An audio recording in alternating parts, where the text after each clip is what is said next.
Good morning and welcome back to World News, coming to you live from Warsaw. I'm Stalia Strzemska.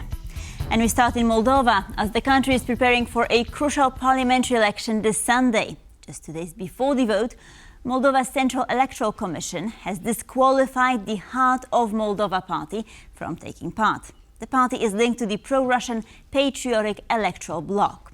Our Balkans correspondent Paweł Trzaskowski has the details. Good morning, Paweł. So the vote is round the corner. What is the most likely outcome?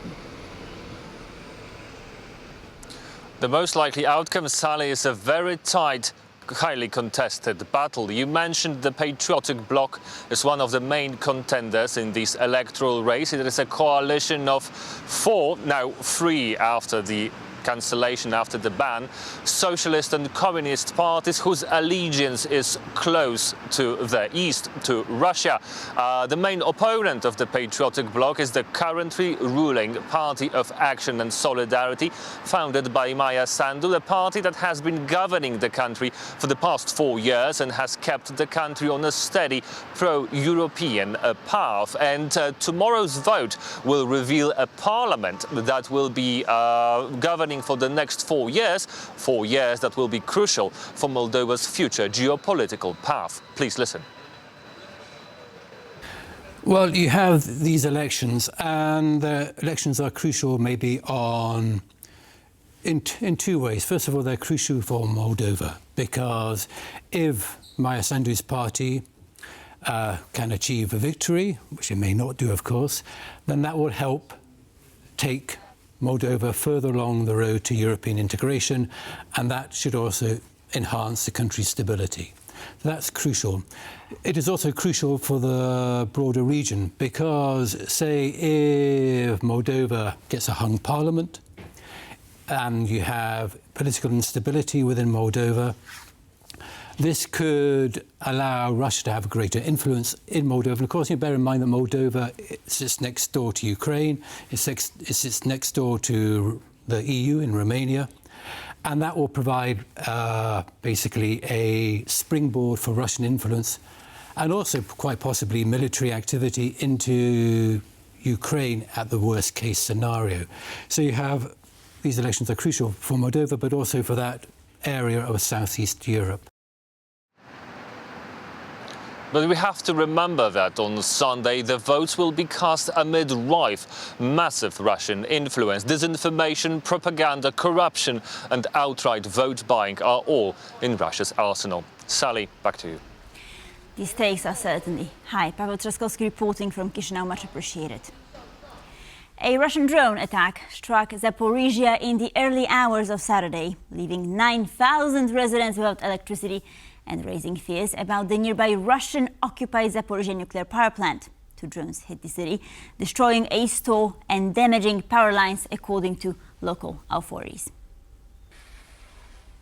Emergency crews work to restore power amid ongoing assessments, with outages expected to persist into the afternoon. The head of the Zaporizhzhia Regional Military Administration reported casualties but provided no immediate details. The attack has heightened concerns over the safety of the Zaporizhzhia nuclear power plant, which remains under Russian occupation. Reports have emerged that external power supplies to the facility have been disrupted, raising alarms about potential risks to nuclear safety. Ukrainian President Volodymyr Zelensky reportedly asked Donald Trump for Tomahawk missiles during their meeting at the UN earlier this week. According to Axios, Zelensky said the missiles would help him force Putin to agree to make peace. Thank you very much, everybody. In an interview with Axios, Zelensky admitted that he had asked Trump for new long-range weapons, stopping short of naming the exact type. He also added that if Russia refuses to end the war, its officials in Moscow should know where the nearest bomb shelter is. Zelensky's taunt comes after Trump seemingly switched gears at the UN, expressing support for Ukraine fighting to win back all its occupied territory. Trump's unexpected change of stance is, however, viewed with concern by some experts, who believe he could be pivoting to distance himself from the war. Shoot down Russian aircraft if they enter their airspace. Ukrainian President Volodymyr Zelensky claimed that the drones, which reportedly violated Ukraine's airspace, could have come from Hungary. This prompted a harsh exchange of words on social media between the Ukrainian president, Hungary's foreign minister Patriotic and his Ukrainian counterpart Andriy Sybiha.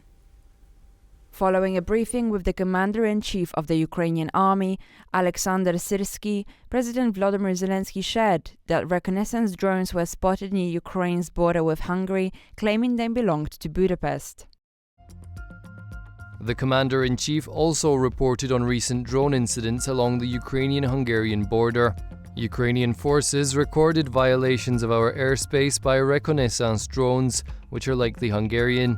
Preliminary assessments suggest they may have been conducting reconnaissance on the industrial potential of Ukraine's border areas. I instructed that all available information be verified and that urgent reports be made on each recorded incident.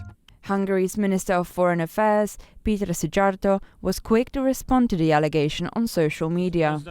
President Zelensky is losing his mind to his anti-Hungarian obsession. He's now starting to see things that aren't there. Ukraine's Minister of Foreign Affairs, Andriy Sybiha, also jumped into the verbal ring.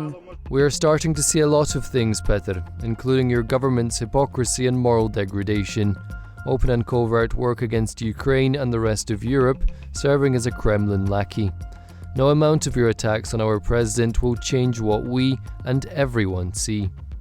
The heated exchange follows Kyiv imposing an entry ban on 3 high-ranking Hungarian military officials, a response to a similar ban by Hungary on Ukraine's military officials, as well as months of disputes between Kyiv and Budapest regarding the latter's purchases of Russian energy products.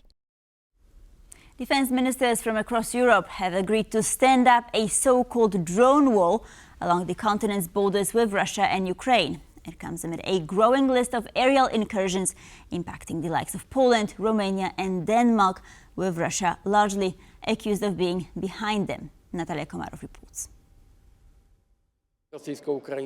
With the Polish Prime Minister Donald Tusk issuing a stark warning, We must be really vigilant, because Russia has bad intentions. Russia has bad intentions towards the entire free world. European defense ministers held talks on Friday. The result? The Eastern Flank Watch, which will involve the creation of a drone wall. We are facing clear challenges. Russia is testing the EU and NATO, and our response must be firm, united and immediate. The talks were attended by representatives of Bulgaria, Denmark, Estonia, Finland, Latvia, Lithuania, Poland and Romania, as well as, contrary to previous reports, Hungary and Slovakia.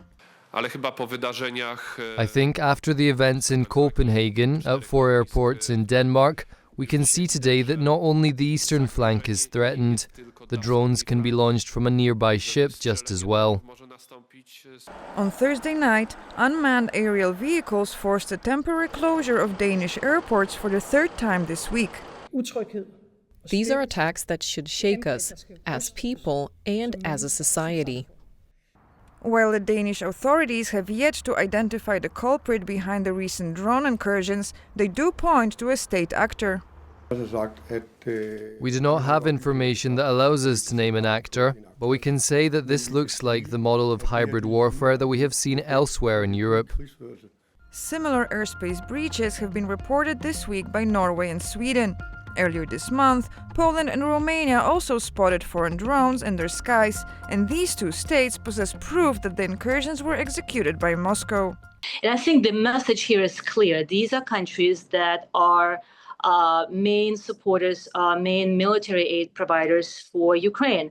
Russia might be hoping that Europe won't focus as much on aiding Ukraine if it needs to spend on its own security.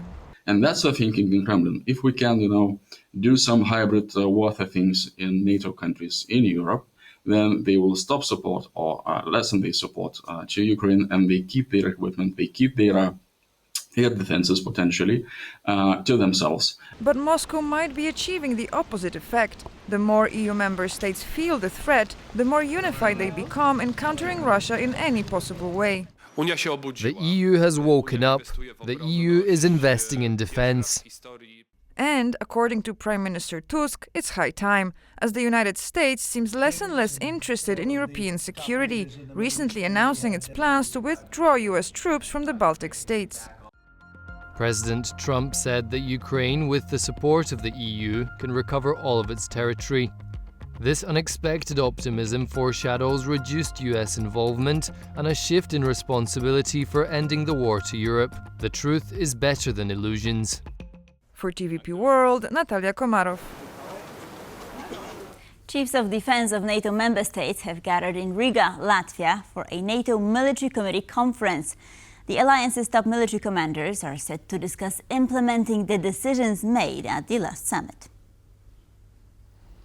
The most pressing matters include strengthening collective deterrence and defense on the alliance's eastern flank, especially after recent Russian violations of NATO airspace.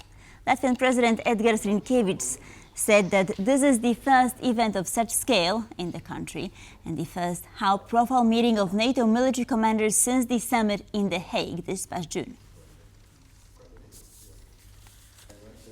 The NATO response to Russian provocations was sufficient, but the alliance should consider extending its forward presence eastward as a preventative measure, said former US Ambassador to Poland, Daniel Fried. This follows repeated incursions of Russian drones and fighter jets into Baltic states' airspace. Europeans have had to wake up to the fact that Russia really is a threat to their security.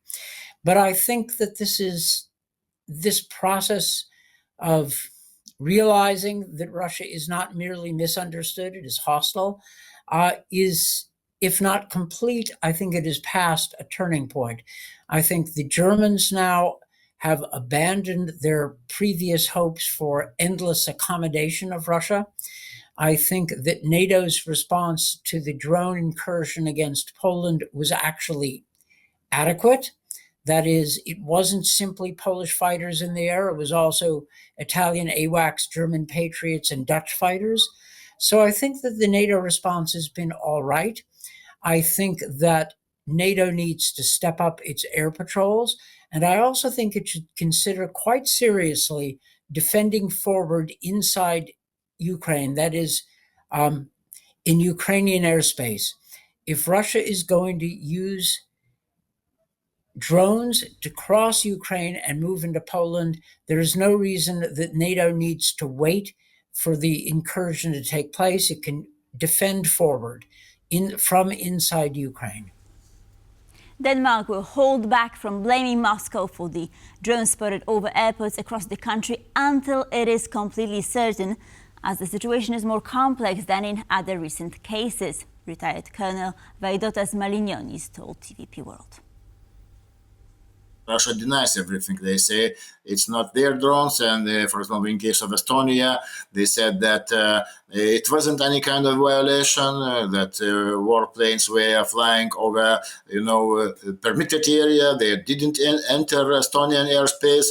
And of course, we are not saying that it's their drone in Denmark. But in Denmark case is pretty hard, because I think they must to investigate the situation, and of course they must prove that it was by Russia. Right now we can only suspect that those drones could be operated by the warship from the Baltic Sea, yes, for example, but there are probably other options, and Denmark, they can only suspect that it was from Russia's aggression.